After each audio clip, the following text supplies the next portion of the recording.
দেব আমরা, ঠিক আছে। আচ্ছা, প্রথমে দেখে নিই শান্ট বিষয়টা আসলে কি। শান্ট আর কিছু না, একটা রোধের নাম। একটা রোধের নাম হচ্ছে শান্ট। কিরকম রোধের নাম? তো মনে করো একটা বর্তনীতে বিভিন্ন রকম সেন্সিটিভ ডিভাইস, যেটাকে আমরা বলি সংবেদী যন্ত্র, একটু কম বেশি কারেন্ট প্রবাহ হলে নষ্ট হয়ে যেতে পারে বা দুর্ঘটনা হতে পারে, ঠিক আছে, বিশেষ করে নষ্ট হয়ে যাওয়ার সম্ভাবনা আছে। এরকম সংবেদী ডিভাইসের মধ্যে একটা নাম হচ্ছে গ্যালভানোমিটার।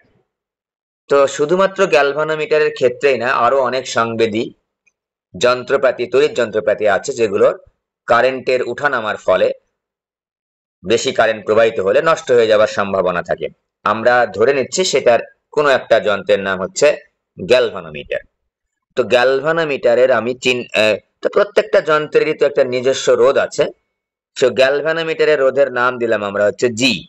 এই যে এইটা একটা যন্ত্র, এইটাই যন্ত্র আমি ব্লক ডায়াগ্রামের মাধ্যমে দেখালাম, গোলাকার একটা চিহ্নের মাধ্যমে, যেটা একটা গ্যালভানোমিটার। তো গ্যালভানোমিটারের এই নিজস্ব রোধের নাম কি? বড় হাতের জি। তো এখানে তার দ্বারা যুক্ত করলাম, ঠিক আছে। তো তার দ্বারা যে যুক্ত করলাম, তো এরই মধ্য দিয়ে কারেন্ট প্রবাহিত হচ্ছে, বা এ তড়িৎ প্রবাহ মাপতে পারে, বা হচ্ছে তড়িৎ প্রবাহের উপস্থিতি মাপতে পারে। গ্যালভানোমিটার তড়িৎ প্রবাহের উপস্থিতি মাপতে পারে। যদি তড়িৎ প্রবাহিত হয় তখন গ্যালভানোমিটারটা বিক্ষেপ দিবে, তার কাঁটাটা বামে ডানে বিক্ষেপ দিবে। বিক্ষেপ দিলে আমরা বুঝতে পারবো যে ওই পরিবাহীর মধ্য দিয়ে বা বর্তনীর মধ্য দিয়ে কারেন্ট আছে, অস্তিত্ব পরিমাপ করে। আচ্ছা, ভালো কথা। তো এখন এই গ্যালভানোমিটারটা একটা নির্দিষ্ট পরিমাণ তড়িৎ প্রবাহ মাপতে পারে। তো তার চাইতে যদি বেশি পরিমাণ তড়িৎ প্রবাহিত হয়, তাহলে যেহেতু এটা সংবেদনশীল একটা ডিভাইস, তড়িৎ যন্ত্র, ঠিক আছে, সেন্সিটিভ ডিভাইস, এই যন্ত্রটা নষ্ট হয়ে যাওয়ার সম্ভাবনা থাকে বা পুড়ে যাওয়ার সম্ভাবনা থাকে। তো আমরা কি করব? এই যন্ত্রটাকে বাঁচাতে চাই, যে অধিক তড়িৎ প্রবাহিত হয়ে এই যন্ত্রটা যাতে নষ্ট না হয়, হ্যাঁ, এটাকে বাঁচাতে চাই। তো কি করব? তো এই দিক দিয়ে যে পরিমাণ কারেন্ট যাচ্ছিল, মনে করো এদিক দিয়ে আই পরিমাণ কারেন্ট যাচ্ছিল, এইটা একটা কাজ করি, বিকল্প একটা রাস্তা তৈরি করে দিব। তাহলে ওই অতিরিক্ত কারেন্টটা ওই বিকল্প রাস্তা দিয়ে চলে যাবে। আমরা মাত্র শিখে আসলাম বা বলে আসলাম যে বিকল্প রাস্তা দেওয়ার অর্থ হচ্ছে সমান্তরাল সমবায়ে কিছু একটা রোধ যুক্ত করতে হবে। শ্রেণীতে যুক্ত করলে তো বিকল্প রাস্তা হলো না, একই রাস্তায় তো থাকলো। তাহলে সমান্তরাল সমবায়ে একটা রোধ যদি আমরা দিই, এই যে সমান্তরাল সমবায়ে একটা রোধ দিচ্ছি, ওকে, এই রোধটা যে দিলাম, দেখো তো তাহলে কি ঘটনা ঘটলো। এই রোধটা যখন যাবে, দেখো তো আই পরিমাণ কারেন্ট এখানে এ বিন্দু দিলাম, এ বিন্দুতে যে দুইটা ভাগে ভাগ হয়ে যাবে। কিছু অংশ যাবে এইটার মধ্য দিয়ে, এই রোধের মধ্য দিয়ে, আর বাকি কিছু অংশ, হ্যাঁ, এই রোধের মধ্য দিয়ে, অর্থাৎ গ্যালভানোমিটার এই যন্ত্রের মধ্য দিয়ে যাবে। তা এখন দেখো এই কারেন্টটা বেড়ে গেলেও আমার সমস্যা নাই কিন্তু, কারণ আমি একটা বিকল্প রাস্তা তৈরি করে দিয়েছি, যে রাস্তা দিয়ে অতিরিক্ত তড়িৎ কিন্তু চলে যেতে পারবে। এই যে বিকল্প রাস্তা তৈরি করে দিলাম যে রোধের মাধ্যমে, এই রোধটার নামই হচ্ছে শান্ট, নাম হচ্ছে এস। রোধের নাম আমরা প্রকাশ করি আর দিয়ে, সাধারণত যে কোনো সিম্বল দিয়েই প্রকাশ করা যেতে পারে, পি, কিউ, আর, এস, জি বা অন্য কিছু, ঠিক আছে। তো শান্ট সাধারণত এস দ্বারা প্রকাশ করা হয়। তো আমরা শান্টও একটা রোধের নাম। কিরকম রোধ? ওই যে অধিক তড়িৎ প্রবাহিত হয়ে গ্যালভানোমিটার যাতে নষ্ট না হয়, ঠিক আছে, তার জন্য কি করব আমরা? গ্যালভানোমিটারের সাথে সমান্তরাল সমবায়ে যে ক্ষুদ্র মানের রোধ যুক্ত করা হয় তাকে শান্ট বলে। স্যার ক্ষুদ্র মানের কেন? ক্ষুদ্র মানের কারণ হচ্ছে আমি গ্যালভানোমিটারের মধ্য দিয়ে কম তড়িৎ পাঠাতে চাই, আর শান্টের মধ্য দিয়ে অধিক পরিমাণ তড়িৎ পাঠাতে চাই। কেন? কারণ এই গ্যালভানোমিটার তো সেন্সিটিভ। এখন যদি এটার মধ্য দিয়ে অল্প পরিমাণ তড়িৎ পাঠাতে চাই, তাহলে এস এর মান বড় হওয়া উচিত। আর যদি বেশি পরিমাণ তড়িৎ পাঠাতে চাই, তাহলে এস এর পরিমাণ বা শান্টের পরিমাণটা কম হওয়া উচিত। আমাদের টার্গেট কি? আমাদের টার্গেট হচ্ছে এইটার মধ্য দিয়ে অর্থাৎ যে বিকল্প পথ আমরা তৈরি করেছি, বিকল্প রাস্তা তৈরি করেছি কারেন্টটা যাওয়ার, এই রাস্তা দিয়ে আমরা অধিক পরিমাণ তড়িৎ প্রবাহিত করব, যাতে করে এস এর মানটা আমার কম নিতে হবে। বুঝতেই পারছো, আমরা আগেই পড়েছি রোধ। রোধ মানে হচ্ছে বাধা। কিসে বাধা? তড়িৎ প্রবাহে বাধা। তো এস বা এই রোধের মানটা যদি ছোট হয়, তাহলে তড়িৎ প্রবাহে বাধা ছোট, আর বাধা ছোট মানে এই দিক দিয়ে বেশি তড়িৎ প্রবাহিত হবে। আর যদি এস এর মানটা আমি বড় নিতাম, তাহলে বাধা কি, এস এর পরিমাণ বড়, বাধা বেশি, তাহলে কিন্তু তড়িৎ কিন্তু কম প্রবাহিত হতো। তাই আমরা বুদ্ধি করে করেছি কি, এই যে শান্টের যে রোধটা আমি গ্যালভানোমিটারের সঙ্গে যুক্ত করতেছি, তার মানটা আমরা ছোট নিয়েছি, ক্ষুদ্র মানের রোধ নিয়েছি, যাতে করে এই বিকল্প রাস্তা দিয়ে বা শান্টের মধ্য দিয়ে অধিক পরিমাণ তড়িৎ প্রবাহিত হতে পারে, যাতে করে আমাদের এই গ্যালভানোমিটার সেন্সিটিভ ডিভাইসটা নষ্ট না হয়ে যায়। ওকে, তাহলে আমরা এখন শান্টের সঙ্গে আবারও একটু সুন্দর করে সাজিয়ে গুজিয়ে বলছি, গ্যালভানোমিটার দিয়ে বলবো, কোনো সমস্যা নাই। গ্যালভানোমিটার একটা সেন্সিটিভ ডিভাইস, যে অধিক তড়িৎ প্রবাহিত হয়ে একেবারে নিজের ভাষায় অধিক তড়িৎ প্রবাহিত হয়ে গ্যালভানোমিটার যাতে নষ্ট না হয়, সেই জন্য গ্যালভানোমিটারের সাথে সমান্তরাল সমবায়ে, সমান্তরাল বিকল্প পথ অবশ্যই সমান্তরাল দিতে হবে, এই যে সমান্তরাল সমবায়ে ক্ষুদ্র মানের যে বা অল্প মানের যে রোধ যুক্ত করা হয় তাকে শান্ট বলে। একেবারে সহজ কথা, এটা মুখস্থ মনে এখনই হয়ে যাওয়ার কথা, ধীরে ধীরে তোমাকে বলছি। ওকে, এবার খেয়াল করো, ধরে নিলাম হচ্ছে এই দিক দিয়ে প্রবাহিত হয়েছে আই এস পরিমাণ কারেন্ট, আর এই দিক দিয়ে প্রবাহিত হয়েছে আই জি পরিমাণ কারেন্ট। ঠিক আছে, আমরা ওহমের সূত্র গত ক্লাসে শিখেছি, সুন্দরভাবে শিখেছি। ঠিক আছে, এখন তোমাকে যদি প্রশ্ন করা হয় যে, দেখো খেয়াল করো, এই গ্যালভানোমিটারের দুই প্রান্তের নাম কি, তুমি বলবা এ বি। তোমাকে যদি প্রশ্ন করা হয় শান্টের দুই প্রান্তের নাম কি, তুমি কিন্তু অবশ্যই বলবা এ বি। তাহলে কি আমরা বলতে পারি না যে গ্যালভানোমিটারের দুই প্রান্তের বিভব পার্থক্য যত, এই শান্টের দুই প্রান্তের বিভব পার্থক্য তত। আমরা গত ক্লাসে শিখে এসেছি যে কটা রোধ সমান্তরালে যুক্ত থাকে তাদের প্রত্যেকের বিভব পার্থক্য একই হয়। এখানে গ্যালভানোমিটার জি রোধ আর এখানে শান্টের রোধ হচ্ছে এস, এই দুইটা রোধ সমান্তরালে যুক্ত আছে, তাহলে অবশ্যই গ্যালভানোমিটার এবং শান্টের এই ক্ষেত্রে বিভব পার্থক্যটা সমান হবে। আমরা এখন দেখো তো লিখছি, দেখি বুঝতে পারি কিনা।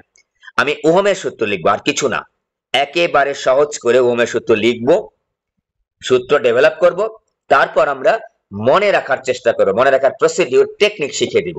ঠিক আছে, ওকে। ওহমের সূত্র আমরা এখানে অ্যাপ্লাই করব। তো ওহমের সূত্রটা অ্যাপ্লাই করব কার ক্ষেত্রে? প্রথমে শান্টের ক্ষেত্রে অ্যাপ্লাই করি, করলেই হয়েছে। একটা শান্টের ক্ষেত্রে আমি কি করব? ওহমের সূত্র অ্যাপ্লাই করব। দেখো তো, আমরা বলেছি যে ওহমের সূত্র মানে V is equal to I R, এবং বলেছি যে প্রশ্ন করে করে উত্তর লিখবো। কার ক্ষেত্রে? শান্টের ক্ষেত্রে। শান্টের দুই প্রান্তের বিভব পার্থক্যের নাম কি? V of A B. আমি এ আর বি প্রান্তের বিভব পার্থক্যের নাম দিলাম হচ্ছে ভি অফ এ বি, দিয়ে দিলাম। ওকে, আচ্ছা, তাহলে শান্টের দুই প্রান্ত মানে কি? এ বি প্রান্ত, তাহলে V of A B is equal to I লিখবো। দেখো তো, শান্ট নিয়ে কাজ করছি, শান্টের ভেতরে কোন কারেন্ট যাচ্ছে? আই এস পরিমাণ কারেন্ট যাচ্ছে। আর শান্টের রোধের নাম কি? আর লিখতে হবে এখন আমাকে। V is equal to I R, V লিখেছি, আই লিখেছি, এবার আর লিখবো। আর এর জায়গায় কিন্তু আমরা অবশ্যই আর লিখবো না, এস লিখবো, কারণ এই রোধের নাম কিন্তু আর না, এই রোধের নাম হচ্ছে এস। আমি আর একটু কাটাকাটি হলো, I S into S, I S টা কারেন্টের নাম, আর এস। ওকে ওকে, এইবার দেখো তো 2 নাম্বার ওহমের সূত্রটা এবার গ্যালভানোমিটারের ক্ষেত্রে লিখবো, গ্যালভানোমিটারের ক্ষেত্রে লিখবো। তো গ্যালভানোমিটারের ক্ষেত্রে দেখো তো, গ্যালভানোমিটার দুই প্রান্তের নাম কি? এবি, তাহলে বিভব পার্থক্যের নাম কি? V of A B. এবার আই লিখবো, গ্যালভানোমিটারের মধ্যে দিয়ে কি পরিমাণ কারেন্ট যাচ্ছে? আই জি পরিমাণ কারেন্ট যাচ্ছে। রোধ লিখবো, এবার আই আর লিখতে হবে। তা আর এর নাম কি? গ্যালভানোমিটারের রোধের নাম দিয়েছি আমরা জি, এই যে জি। ওকে, দেখো তো, V of A B is equal to I S into S, V of A B is equal to I G into G. তাহলে যদি আমি এই দুইটা সমীকরণ থেকে যদি গণিতের নিয়ম অনুসারে লিখি, তাহলে লিখতে হবে যে I G G is equal to I S, এই যে এস। তো ঠিক আছে, এবার আমরা কাজ করি, আমরা কারেন্ট গুলো একসাথে লিখি। আইজি ভাগ is is equal to S ভাগ হচ্ছে জি। ওকে, লিখে ফেললাম। এইবার খেয়াল করো তো, আমি বললাম যে আইজি আর আইএস লিখলাম, তা আমি একটা কাজ করব, এই আইজি বা আইএস গ্যালভানোমিটারের কারেন্ট অথবা শান্টের কারেন্ট, এইটার সাথে আমি মূল প্রবাহ, দেখো তো মূল প্রবাহ, এই যে খেয়াল করো, এই যে মূল প্রবাহ আই পরিমাণ কারেন্ট যাচ্ছে, এই আই পরিমাণ কারেন্ট একেবারে কমন সেন্স, আই পরিমাণ কারেন্ট এ বিন্দুতে এসে দুই ভাগে ভাগ হয়েছে, একটার নাম আইএস, একটার নাম আইজি, তারপর বি বিন্দুতে এসে আবার মিলিত হয়ে আই কারেন্টটি তৈরি করেছে এখানে, তাই না? আমরা কি বলতে পারি না এখানে, দেখো তো, যে I is equal two IG plus is? অবশ্যই বলতে পারি যে আই পরিমাণ কারেন্ট এসেই তো দুই ভাগে ভাগ হয়েছে। 10 টাকাকে ভাগ করে যদি 4 এবং 6 টাকায় ভাগ করি, 4 এবং 6 যোগ করলে তো 10ই হবে। আই পরিমাণ কারেন্ট ভাগ হয়ে আইজি এবং আইএস পরিণত হয়েছে, অন্য কোনো পথে কিন্তু যায় নাই। তাহলে I is equal two IG plus is, এটা আমরা কারশফের সূত্রে শিখবো। এটা কমন সেন্স থেকেও আমরা বলতে পারি, কারশফের সূত্র না জেনেও কিন্তু এখানে বলতে পারতেছি। ওকে, এখন আমি আইজি প্লাস আইএস যদি আনতে পারি তাহলে কিন্তু আই লিখতে পারবো। একটা কাজ করি, ওই পাশে যাচ্ছি একটু, যে এখন লিখছি, যেখানে কি লিখলাম একটু ওটা কপি করছি, আইজি ভাগ আইএস, এগুলো হচ্ছে আমি লেখার পদ্ধতি শিখিয়ে দিব। এস ভাগ হচ্ছে জি, তো আমি যোজন করব বা যোজন উপরে করতে পারি, নিচেও করতে পারি। মনে করো আমি আইজিটা বের করব, তাহলে আইজি কে একা একা রেখে দাও আর আইএস এর সাথেও যোজন করে দাও, আইএস যোগ হচ্ছে আইজি।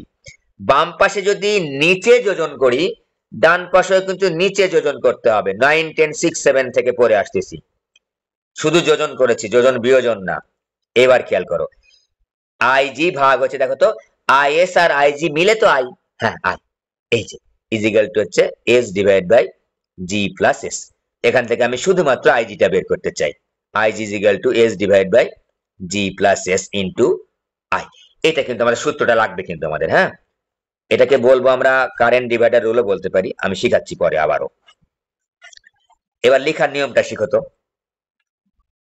মূল কারেন্ট হচ্ছে আই, টোটাল কারেন্ট যেটাকে বলতেছি, মূল প্রবাহ আই। আইজি মানে কি? আইজি মানে হচ্ছে গ্যালভানোমিটারের প্রবাহ। দেখো তো খেয়াল করে, আমি যখন গ্যালভানোমিটারের প্রবাহটা বের করেছি, এখানে কয়টা রোধ আছে? দুইটা, একটা গ্যালভানোমিটারের রোধ, একটা শান্টের রোধ। দেখো তো, আমরা যখন গ্যালভানোমিটারের প্রবাহটা বের করেছি তখন শান্টের রোধটা কিন্তু উপরে গেছে, মানে যার মধ্য দিয়ে আমি তড়িৎ প্রবাহ বের করেছি সেই রোধটা কিন্তু উপরে নেই, অন্য যে বাহুটা ছিল শান্ট, সেই রোধটা উপরে গেছে। আর নিচে দেখো দুইটারই রোধ যোগ হয়েছে, ইনটু হচ্ছে টোটাল প্রবাহ। এইবার যদি তোমাকে প্রশ্ন করি যে না, এবার আইজি বের করব না আইএস বের করব, তাহলে বলো তো উপরে কোন রোধটা হবে? গ্যালভানোমিটারের রোধ হবে নাকি শান্টের রোধ হবে? বলো দেখি একজন। একইভাবে ক্যালকুলেশন যদি করি, বলতে পারো নাকি? গ্যালভানোমিটার রোধটা হবে, যার মধ্যে আমি কিন্তু এটা দেখো দুইটা রোধের ক্ষেত্রে কিন্তু প্রযোজ্য, অন্য ক্ষেত্রে কিন্তু না। এই যে দুইটা রোধ সমান্তরালে যুক্ত আছে, সেক্ষেত্রে যেটার মধ্য দিয়ে কারেন্ট বের করব সেই রোধটা বাদে অন্য রোধটা যাবে উপরে। এই যে যখন আমি আইজি বের করেছি গ্যালভানোমিটারের কারেন্ট, তখন এসটা গেছে উপরে, নিচে জি প্লাস এস। এই যে তাহলে জি হচ্ছে এখন উপরে যাবে, আইএস বের করছি, নিচে হচ্ছে জি প্লাস এস। ঠিক আছে, নিচে কিন্তু দুটার যোগফল ইনটু হচ্ছে আই। এটা গেল আমাদের গ্যালভানোমিটারের প্রবাহের সাথে মূল প্রবাহের সম্পর্ক, শান্টের প্রবাহের সাথে মূল প্রবাহের সম্পর্ক। ওকে, তাহলে আমরা দুটো সূত্র শিখে গেলাম। এখন যদি তোমাকে একটা জেনারেল একটা সার্কিট দাগা বলি, দেখি পারি কিনা। ঠিক আছে, জেনারেল একটা সার্কিট দাগা বলছি, কারেন্ট ডিভাইডার রুল আমি ব্যবহার করছি। কারেন্ট ডিভাইডার বলতে আমরা বুঝাচ্ছি কারেন্ট ভাগ হয়ে যাওয়া, CURRENT, কারেন্ট ডিভাইডার রুল। দেখো তো, আমি যদি তোমাকে একটা সার্কিট দাগায় বলি, এই যে দেখালাম, দেখি পারি কিনা। আমরা খালি সিম্বলটা পরিবর্তন করব, এটা খুবই ইম্পর্টেন্ট আমাদের নৈর্ব্যক্তিকের জন্য, এক মার্কের জন্য খুব তাড়াতাড়ি করতে হবে। দেখো, এটার নাম দিলাম হচ্ছে R1, এটার নাম দিলাম হচ্ছে R2, এটার মধ্যে কারেন্টের নাম দিলাম হচ্ছে I1, এটার মধ্যে কারেন্টের নাম দিলাম হচ্ছে I2 এবং এই টোটাল কারেন্টটাকে নাম দিলাম হচ্ছে I। দেখো তো আমি এখন কারেন্ট ডিভাইডার রুলটা লিখবো, আমি তো অলরেডি তোমাকে ডেভেলপ করে বলেছি। এখন আমি লিখবো যে I1 দেখো তো কার মধ্য দিয়ে কারেন্ট বের করতে চাচ্ছি, R1 এর মধ্য দিয়ে। তাহলে R1 রোধটা উপরে যাবে না, কোনটা যাবে, অন্যটা যাবে, এই যে। আর নিচে কোনটা হবে, দুইটারই যোগফল R1 যোগ R2। আর এখানে কারেন্ট কি হবে, টোটাল কারেন্টটা হবে। সিমিলারলি আমি এখন I2 যদি বের করি, I2 যখন আমি বের করবো, দেখো তো খেয়াল করে, I2 আমি বের করতে চাচ্ছি, তাহলে কার মধ্য দিয়ে কারেন্ট বের করতে চাচ্ছি, R2 এর মধ্য দিয়ে। তাহলে উপরে হবে হচ্ছে R1, যেটার মধ্যে কারেন্ট বের করবো সেটা বাদে অন্য রোধটা থাকবে উপরে, আর নিচে থাকবে হচ্ছে দুইটার যোগফল। দুইটার ক্ষেত্রে কিন্তু কারেন্ট ডিভাইডার রুল, তিনটা চারটার ক্ষেত্রে আমরা ব্যবহার করব না, এটা অনলি দুইটা রোধের ক্ষেত্রে আই। তাই এটা গেল কারেন্ট ডিভাইডার রুল, যেটা আমরা অলরেডি স্টাডি করলাম, এখানে ডেভেলপ করে দেখিয়েছি, ঠিক আছে। ওকে, এইটা গেল আমাদের কারেন্ট ডিভাইডার রুল। আমরা আশা রাখি খুবই অল্প সময়ে 30 সেকেন্ডের মধ্যে আমরা ওই নৈর্ব্যক্তিকের জন্য এই ধরনের যদি প্রবলেম আসে পরীক্ষায় আমরা করে ফেলবো, ঠিক আছে। তাহলে আমরা শান্ট করলাম এবং শান্টের রোধের সাথে, শান্টের প্রবাহের সাথে গ্যালভানোমিটারের প্রবাহটা আমরা দেখলাম। একটা অঙ্ক করব, তারপর আমি অঙ্কটাকে নৈর্ব্যক্তিক আকারে কিভাবে লেখা লাগবে সেটা আমি শিখিয়ে দিব, ঠিক আছে। প্রত্যেকটা কথা সুন্দরভাবে শুনবা, এইভাবে স্টাডি করবা, তাহলে তুমি অ্যাডমিশন পর্যন্ত আগায় থাকবা কিন্তু, ঠিক আছে। যতটুকু ক্লাস নিচ্ছি এটুকু তোমাদের টোটাল ক্লাস যতটুকু লাগে আমি ক্লাস নেব এরপরে। আর এই পরীক্ষা পর্যন্ত পরীক্ষার প্রিপারেশন দিচ্ছি আপাতত, ঠিক আছে। পরীক্ষার পরে আমরা ডিটেলস সবকিছু আবার শিখিয়ে দিব আশা রাখছি। ওকে, এবার খেয়াল করো, একটি গ্যালভানোমিটারের রোধ মনে করো হচ্ছে 40 ওহম, ঠিক আছে। আচ্ছা, কত মানের শান যুক্ত করলে, শান বলতে কিন্তু আর বলা লাগবে না, শান বললেই বুঝবো আমরা সমান্তরাল সমবায়ে যুক্ত ক্ষুদ্র রোধ। কত মানের শান্ট ব্যবহার করলে মূল প্রবাহের 1%, 2% যে কোনো দিতে পারি। প্রথমে 1% দিলাম, 1% গ্যালভানোমিটারের মধ্য দিয়ে প্রবাহিত হবে। গ্যালভানোমিটারের মধ্য দিয়ে, ভালো করে খেয়াল করবা, মনে রাখবো আমরা যে থিওরি পড়ার পাশাপাশি কিন্তু আমরা নৈর্ব্যক্তিকের অ্যান্সার করছি। থিওরি করার পাশাপাশি কিন্তু আমরা অ্যাডমিশন টেস্টে যে জায়গাগুলোতে আমাদের নৈর্ব্যক্তিক এমসিকিউ আসে সেটাও কিন্তু আমাকে অ্যান্সার করতে হবে। সুতরাং খুবই কেয়ারফুল প্রথম থেকেই, এখন থেকেই, ঠিক আছে, দিয়ে প্রবাহিত হবে। ওকে, তাহলে একটি গ্যালভানোমিটারের রোধ দেওয়া আছে, যে কোনো পরিমাণ দেওয়া থাকতে পারে, এখানে দেওয়া আছে 40 ওহম, এবং 1% গ্যালভানোমিটারের মধ্য দিয়ে আমি প্রবাহিত করতে চাচ্ছি, মূল প্রবাহের 1%, মাত্র 1%। তাহলে কি ব্যবস্থা গ্রহণ করতে হবে, শান্ট ব্যবহার করতে হবে। সেই শান্টের মানটা কত, আগে অঙ্কটা করি, তারপর আমাদের সংক্ষিপ্ত পদ্ধতিতে আমি শিখাবো, আরো 2-3টা দেখায় দিব। ওকে, প্রথমে দেখো গ্যালভানোমিটার রোধের নাম কি, জি, কত, 40 ওহম। ওকে, দেখো তো শান্টের রোধ আমার মান কত চাইছে, হ্যাঁ চাইছে।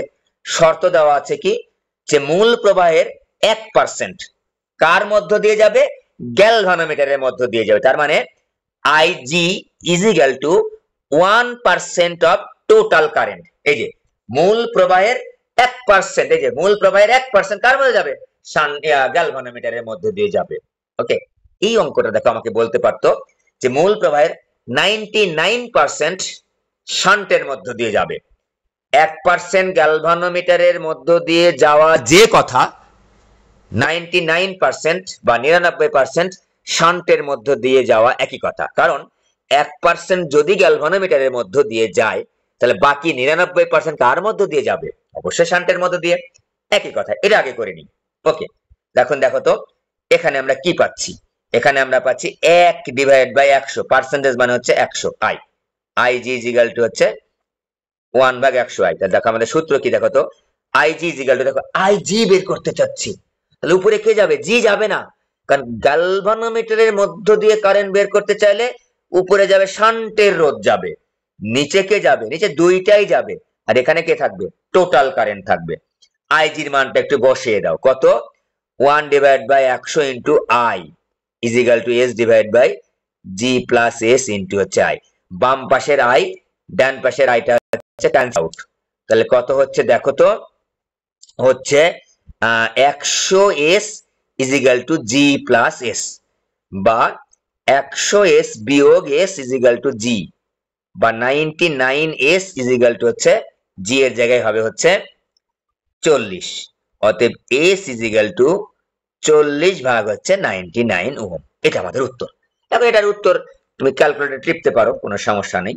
40 ভাগ হচ্ছে 99, একেবারে ছোট একটা মান, 0.040, 0.044 না সরি 0.404 এত ওহম। এখন দেখো এইটা আমি মনে করো থিওরিতে আসছে 3 মার্কের জন্য, আমি এভাবে করব, ভালো, ঠিক আছে, অসুবিধা নাই। এবার আমার মনে করে নৈবার থেকে আসছে, ভালো করে খেয়াল করবো, আমি আরো দুই একটা উদাহরণ দিয়ে এটার সাথে আরো দুই একটা সামঞ্জস্যপূর্ণ উদাহরণ দিয়ে বুঝিয়ে দিব। দেখো তো আমি এবার সিম্পলি চিন্তা করব, কত পার্সেন্ট গ্যালভানোমিটারের মধ্য দিয়ে গেছে, 1%। শান্টের মধ্য দিয়ে তাহলে কত গেছে, 99%। ভেরি সিম্পল কথাবার্তা, 1% যদি গ্যালভানোমিটারের মধ্য দিয়ে যায়, শান্টের মধ্য দিয়ে কিন্তু 99% যাবেই যাবে। তোমাকে যদি এখন প্রশ্ন করি 1% শান্টের গ্যালভানোমিটারের মধ্যে আর শান্টের মধ্যে কত, 99%, কত গুণ, তুমি ইজিলি বলবা স্যার একটার মধ্যে 99, একটার মধ্যে 1, তাহলে হচ্ছে 99 গুণ, হ্যাঁ 99 গুণ, তাহলে ওই 99 দিয়ে ভাগ করে দিতে হবে গ্যালভানোমিটারের রোধকে, এই জায়গায় তো ভাগ করছি, দেখো তো এই যে, ঠিক আছে। তাহলে আমি দেখব যে গ্যালভানোমিটারের তুলনায়, হ্যাঁ গ্যালভানোমিটারের তুলনায় শান্টের মধ্য দিয়ে কত গুণ কারেন্ট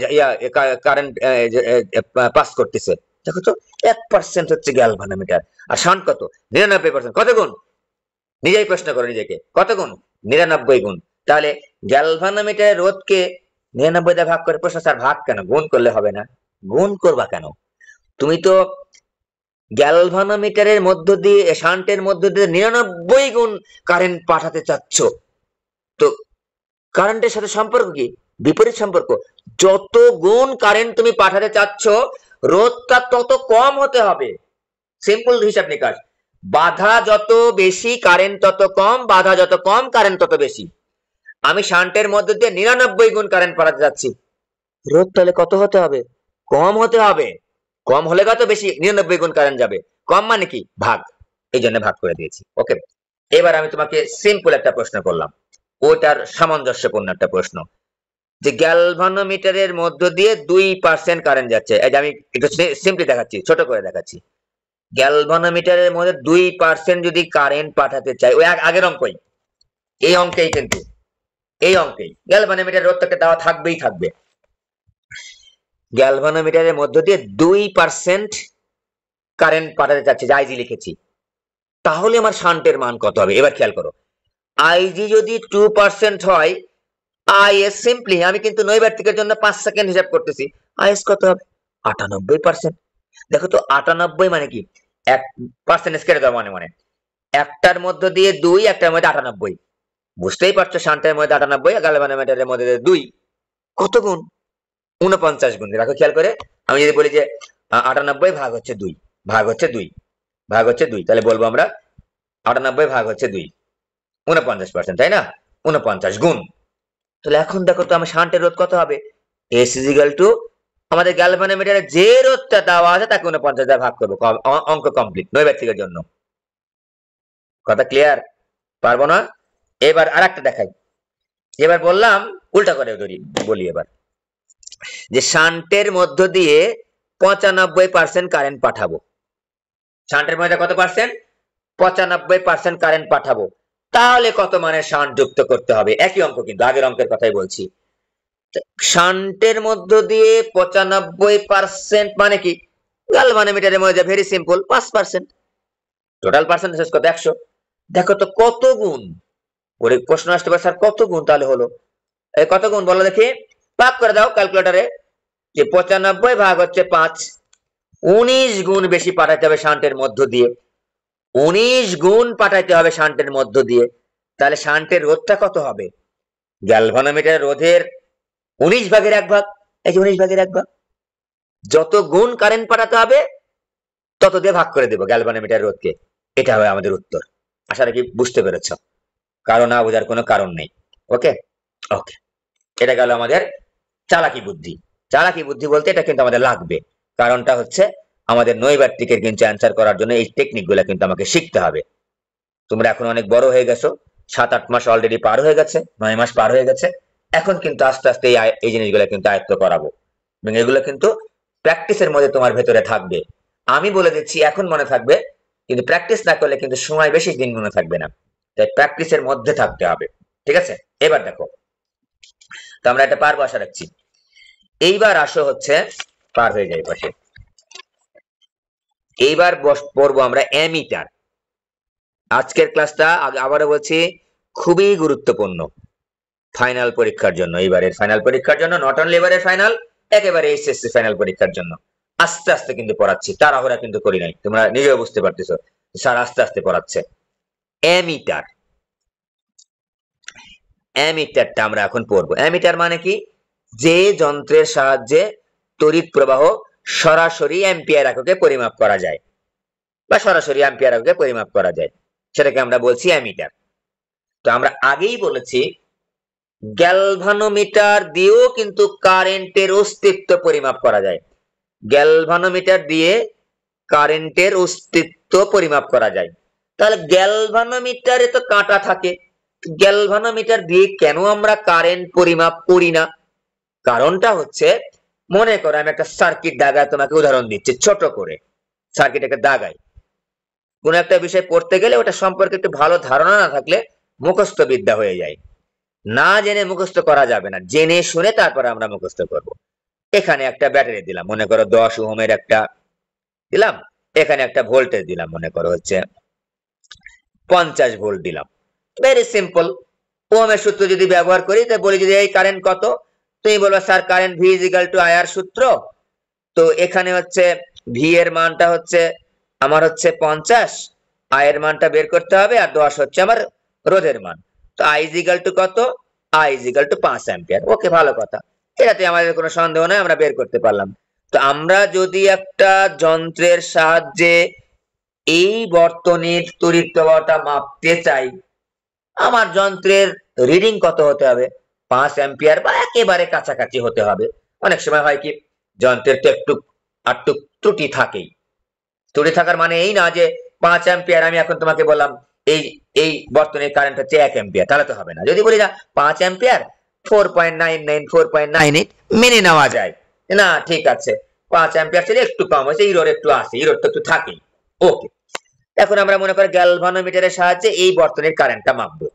তো দেখো, একই বর্তনী দাগালাম, এখানে একটা গ্যালভানোমিটার যুক্ত করলাম, এই যে গ্যালভানোমিটার যুক্ত করলাম, এখানে ওই একই পরিমাণ ভোল্টেজটা দিলাম, দিয়ে গ্যালভানোমিটারের রোধ মনে করো হচ্ছে, গ্যালভানোমিটারের রোধ মনে হচ্ছে যে 40 ওহম, মনে করো এই ওই 40 ওহম দিয়ে শুরু করছিলাম, এখানে একটা 10 ওহম তো আছেই।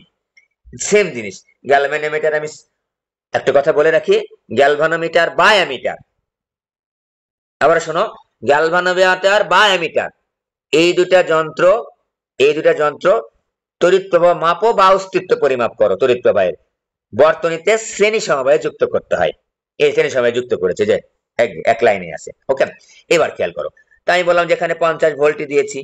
দেখো তো এই 40 ওহম আর 10 ওহম রোধটা কিন্তু শ্রেণীতে যুক্ত আছে। হ্যাঁ, শ্রেণীতে যুক্ত আছে। তাহলে মোট রোধ কত? দেখো তো, আমি যদি বলি এই বর্তনীর মোট রোধ কত, আমরা মাত্র শিখে এসেছি গত ক্লাসে যে শ্রেণীতে যুক্ত থাকে তাদের মোট রোধ বা তুল্য রোধ যোগ করে আমরা বের করতে পারি। 10 যোগ হচ্ছে 40, কত পেলাম? 50 ওহম পাওয়া গেছি। এই বর্তনীর মোট রোধ কত? 50 ওহম। এই বর্তনীর মোট ভোল্টেজ কত? 50 ভোল্ট। তাহলে V is equal to I R সূত্রটা বসাও তো, ভি এর জায়গায় কত বসাও? 50 ভোল্ট, আই এর জায়গায় কত? আই। আর এই বর্তনীর মোট রোধ কত? মোট রোধ হচ্ছে 50। তো অতএব আই এর মান কত পাবা?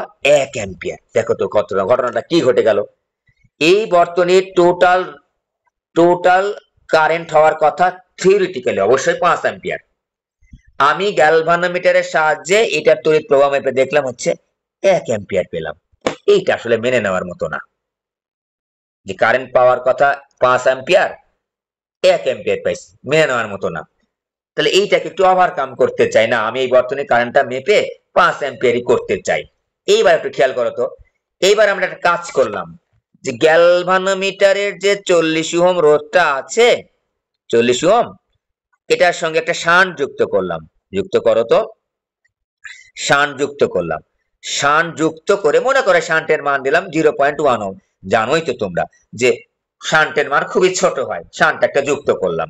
দেখো তো এখন এই পুরা বর্তনীর রোধ কত? এই পুরা বর্তনীর রোধ কিন্তু এখন আমার সমান্তরালে আছে। 1/40 যোগ 1 হচ্ছে 0.1, এটা হচ্ছে এই বর্তনীর টোটাল রোধ, আরপি লিখলাম। তো আরপি একবারে যদি লিখি, হিসাব নিকাশ করলে 40 গুণ 0.1 ভাগ হচ্ছে 40 যোগ 0.1, কত পাবো আমরা? 0.1 ভাগ হচ্ছে 40.1, না 0.1 না, এটা হচ্ছে শুধু 1, শুধু 1 না, 10 কে 1, তাহলে 1 ভাগ 40.1, 1 ভাগ হচ্ছে 40.1, পাবো কত? 1 ভাগ 0.0249, এত ওহম পাইলাম।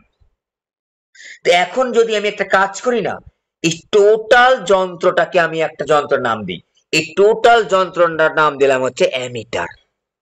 টোটালটার অর্থাৎ একটা গ্যালভানোমিটারের সাথে শান্ট যুক্ত করা জিনিসটাকে নাম দিলাম আমরা অ্যামিটার। সুবিধাটা কি? সুবিধা দেখো, এই টোটালটাকে আমি ছোট করে লিখি। দেখো এখন এই টোটালটা মিলে আমি লিখলাম হচ্ছে অ্যামিটার।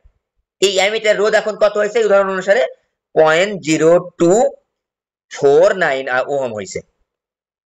এটা হচ্ছে এটা। এখন এই যন্ত্রটা যদি এই সার্কিটে ব্যবহার করি কত হয় দেখি তো।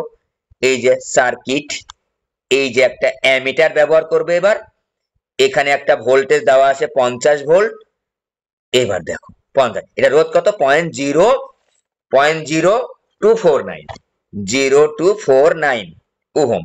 আর এখানে কত ছিল? 10 ওহম। এই যে আগে যা ছিল তাই লিখতেছি কিন্তু, আর এখানে ছিল 50 ভোল্ট। এখন আমি এই বর্তনীর রোধ, টোটাল রোধ কত বলো দেখি? 10 যোগ হচ্ছে 0.0249 বা 10.0249। এখন যদি বলি এই বর্তনীর কারেন্ট কত রে বাবা, এখন তো V is equal to I R, I is equal to V ভাগ আর। ভি এর মান কত? স্যার 50। কারেন্টের মান, রোধের মান কত? 10.0249। তা আমি একটু ভাগ করে দেখাই। 50 ভাগ হচ্ছে 50 ভাগ হচ্ছে 10.0249 ব্যাখ্যা করলাম 4.99 অ্যাম্পিয়ার। দেখো আমাদের মূল কারেন্ট হওয়ার কথা 5, গ্যালভানোমিটারের সাহায্যে মেপে দেখলাম 1 অ্যাম্পিয়ার, মানে কি 5 ভাগের 1 ভাগ হয়ে গেছে। এইবার একটা কাজ করলাম, গ্যালভানোমিটারকে একটা শান্ট যারা যুক্ত করে অ্যামিটারে পরিণত করেছি। করার পরে এই অ্যামিটার যখন বর্তনীর কারেন্ট মাপলো, মেপে দেখলো বর্তনীর যে মূল প্রবাহ ছিল সেইটার কাছাকাছি, একেবারেই কাছাকাছি চলে আসছে। একটু ইরর হয়েছে, 1% ইরর হয়েছে, 1% ইরর হতে পারে। এই কারণে বর্তনীতে গ্যালভানোমিটার দিয়ে কারেন্ট সরাসরি মাপা যায় না, কারণ সে ভালো রিডিং দিতে পারে না। তাই গ্যালভানোমিটারের সাথে আমরা একটা শান্ট যুক্ত করে সেই গ্যালভানোমিটারটাকে অ্যামিটারে রূপান্তর করি। অ্যামিটারে রূপান্তর করে ওই অ্যামিটার দ্বারা বর্তনীর কারেন্টটা একেবারে সরাসরি সঠিকভাবে আমরা পরিমাপ করতে পারি। আশা রাখি কনসেপ্টটা ক্লিয়ার হয়েছে। আশা রাখি কনসেপ্টটা ক্লিয়ার হয়েছে, ঠিক আছে? তাহলে আমরা যদি তোমাকে এখন বলি যে গ্যালভানোমিটারকে কিভাবে অ্যামিটারে রূপান্তর করা হয়, একেবারে সহজ সরল উত্তর, গ্যালভানোমিটারের সাথে একটা শান্ট যুক্ত করে ওই গ্যালভানোমিটারটাকে অ্যামিটারে রূপান্তর করা হয়, যে অ্যামিটার দিয়ে আমরা বর্তনীর তড়িৎ প্রবাহ সরাসরি অ্যাম্পিয়ার এককে সঠিকভাবে পরিমাপ করতে পারি। আশা রাখি কারো কোনো কনফিউশন থাকার কথা না। আরো একটা কথা এখানে বলে রাখি, এই যে শান্ট ব্যবহার করলাম, গ্যালভানোমিটারের সাথে শান্ট ব্যবহার করা যেতে পারে আর অ্যামিটারের সাথে ব্যবহার করা যেতে পারে, ঠিক আছে?